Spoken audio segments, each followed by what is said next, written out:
Salut la team Foot Universel TV. Vous êtes prêts pour une bombe qui va secouer le monde du foot ?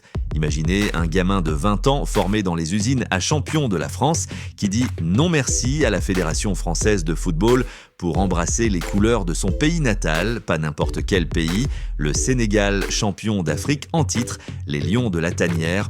Aujourd'hui, on décortique l'histoire folle de Mamadou Sarr, le défenseur central qui fait trembler les Bleus et qui rallume la flamme de l'héritage Sarr. Accrochez-vous parce que cette saga familiale, c'est du pur cinéma foot. Si vous kiffez le foot africain, le drama international et les choix qui changent tout, likez, abonnez-vous et activez la cloche pour ne rien rater de Foot Universel TV, votre QG du ballon rond sans filtre. Allons-y. Commençons par le début parce que cette histoire, elle ne sort pas de nulle part. Mamadou Sarr, né le 29 août 2005 à Aubervilliers, en banlieue parisienne, c'est le fils de Pape Sarr. Et qui est Pape Sarr, me direz-vous ? Un monument du foot sénégalais, ancien international, pilier de cette génération dorée de 2002 qui a fait exploser le monde entier. Souvenez-vous, la Coupe du Monde en Corée-Japon où les Lions, menés par Aliou Cissé, oui, l'actuel coach, ont balayé les champions du monde français 1-0 en match d'ouverture. Pape Sarr était là, au milieu de légendes comme El Hadji Diouf, Kalilou Fadiga, Henri Camara, Tony Silva, une équipe qui a atteint les quarts de finale, qui a fait rêver un continent entier. Pape, milieu de terrain infatigable, a disputé plus de 50 sélections et son nom résonne encore comme un cri de guerre au stade Léopold Sédar Senghor de Dakar. Maintenant, imaginez grandir avec ça dans l'ADN.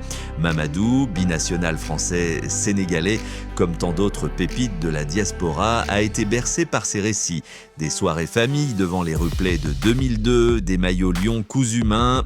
Le foot, c'est chez lui une affaire de sang, de racines, mais la vie l'emmène en France où il tape dans le ballon dès le plus jeune âge. Formé au Racing Club de France, puis au Paris FC, il grimpe les échelons comme une fusée. À 15 ans, il signe à Chelsea. Oui, le mastodonte anglais, celui de Tuchel, Lampard, Boehly. Les Blues voient en lui un rock défensif, un centre-back moderne, grand, 1m90, technique, bon relanceur, avec ce nez pour les duels aériens qui fait baver les recruteurs. Prêté au RC Strasbourg, en Ligue 1 pour la saison 2024 à 2025, il s'impose direct, titularisation, clean sheet et des perfs qui font jaser les scouts de Deschamps.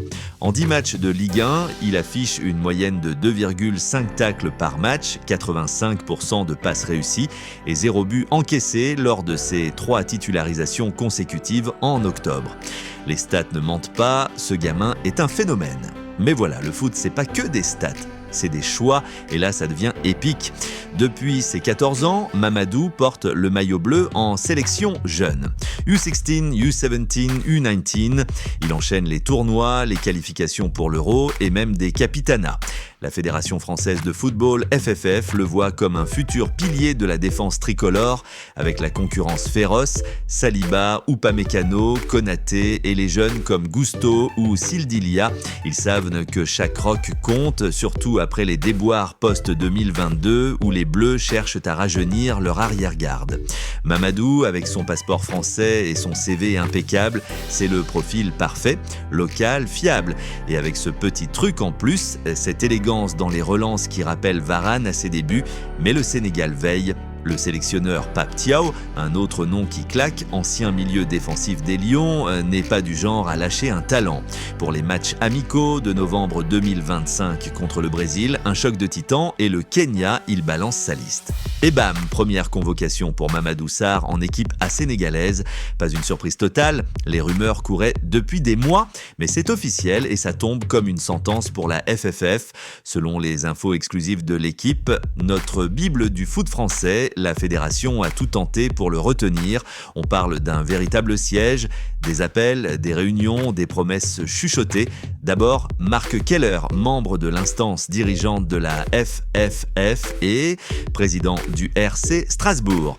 Le boss de son club quotidien, Keller, fin connaisseur, s'entretient avec Mamadou en personne. Reste avec nous, fiston, le projet bleu, c'est l'élite mondiale, CAN Coupe du Monde. On y est tous les 2 ans. Des arguments solides, la France, c'est les quarts en 2022, la finale en 2018, un vivier de stars. Ensuite, le grand patron, Philippe Diallo, président de la FFF, passe un coup de fil direct. Un échange téléphonique intime où on imagine les enjeux. Mamadou, tu es français de naissance, formé chez nous, pense à l'héritage, à l'Euro 2024 manqué pour cause de blessure, mais on te voit en 2026 pour la Coupe du Monde. Diallo, ancien de la FIFA, c'est vendre du rêve, infrastructure top, staff médical de pointe et cette aura de grande nation qui attire les binationaux comme un aimant. Pourtant, Mamadou n'hésite pas une seconde. Non, merci. Il refuse le projet français qu'il avait pourtant exploré. Pourquoi ? Parce que le cœur a ses raisons. Sur Instagram, son post d'annonce est un uppercut émotionnel, ce qui a une photo d'enfance avec Papa Pape, tous deux en maillot vert et la légende The Story continue. Fier de représenter mon pays, le Sénégal, c'est plus qu'un choix sportif, c'est une déclaration d'amour filial. Un clin d'œil à l'héritage de 2002, Pape Sarr, qui a lui-même choisi les Lions sans hésiter, doit sourire dans sa barbe. Le sang ne ment pas, comme disent les fans sur les réseaux. Et puis, pragmatiquement, au Sénégal, avec une défense vieillissante, Diallo, Koulibaly qui part au Moyen-Orient, Mamadou a une place de titulaire assurée. Contre le Brésil, un test grandeur nature, la CAN 2025, une rampe de lancement, la France. Attends-toi à poireauter derrière les Cadors, 5 ans minimum. Les réactions ? Un tsunami. Sur X, les hashtags Sarr. Au Sénégal et Lions Rising explose. Les Sénégalais fêtent ça comme une victoire en Cannes. Bienvenue à la maison, fils de pape, crie un fan de Dakar. La France perd un crack, on gagne un lionceau, tweet un autre. Chez les Bleus, c'est plus discret. L'équipe titre sobrement Sénégal. La FFF a tenté de retenir Sarr, mais on sent la frustration. Des analystes comme Julien Lorraine sur ESPN parlent de perte stratégique pour Deschamps, qui doit maintenant scruter d'autres binationaux comme Mike Maignan ou Eduardo Camavinga. Attendez, Camavinga est déjà là, mais vous voyez l'idée. Au Sénégal, c'est l'euphorie. Pape Thiaw intègre Sarr dans un système hybride, mi-français, mi-africain, avec une défense à 3 où il pourrait loquer aux côtés de Kalidou Koulibaly pour un dernier tour de piste. Mais creusons plus profond parce que chez Foot Universel TV, on ne s'arrête pas à la surface. Ce choix, il interroge le foot globalisé. Combien de talents comme Mamadou grandissent en Europe, formés par des académies françaises, mais tirés par les racines. Souvenez-vous de Camara, Sissoko ou plus récemment Malick Thiaw qui a choisi l'Allemagne malgré les appels italiens. Le Sénégal, avec son titre de 2021 et son quart en 2022, est devenu une destination sexy. La FSF, Fédération sénégalaise, mise sur la diaspora.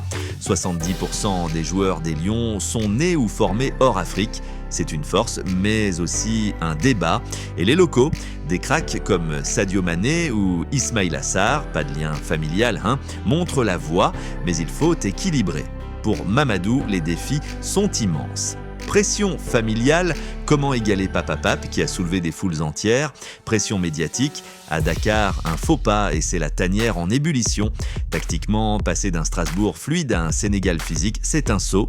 Contre le Brésil de Vinicius et Rodrigo, un baptême du feu qui pourrait le propulser ou le brûler, mais regardez ses perfs. En Ligue 1, il a déjà tenu tête à des monstres comme Lacazette ou Ben Yedder. À Chelsea, en U23, il captaine et domine la Premier League 2. Ce gamin a du mental. Et si on zoomait sur sa carrière, arrivé à Chelsea en 2021 pour 1 million d'euros, il signe pro en 2023. Prêt à Strasbourg en janvier 2025, il joue 15 matchs toutes compètes, marque même un but de la tête contre Lens. Des scouts de la Premier League le traquent déjà pour un rappel à Stamford Bridge. Au Sénégal, cette convocation, c'est son ticket pour l'immortalité. Imaginez un clean sheet contre Neymar Jr. et hop, valeur marchande X2 ou un but décisif en Cannes et il rejoint les rangs des Koulibaly, Sabali. Les implications pour le foot français, la FFF perd un atout. Avec Diallo aux manettes, il pousse pour naturaliser plus tôt, mais la FIFA veille.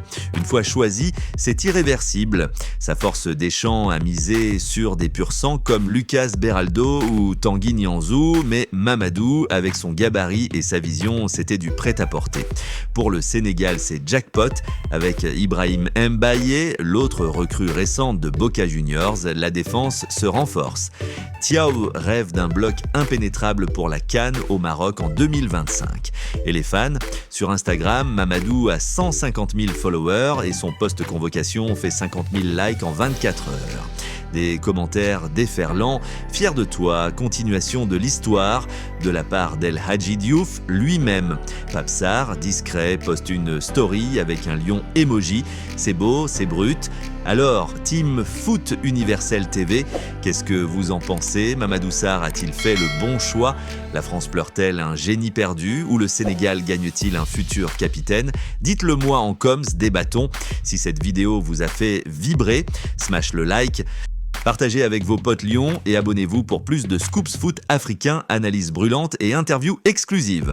Prochain épisode, le choc Sénégal-Brésil, preview tactique. Peace out et que les Lions rugissent. Mamadou Sarr, G Lions de la Tanière, G Foot Universel TV.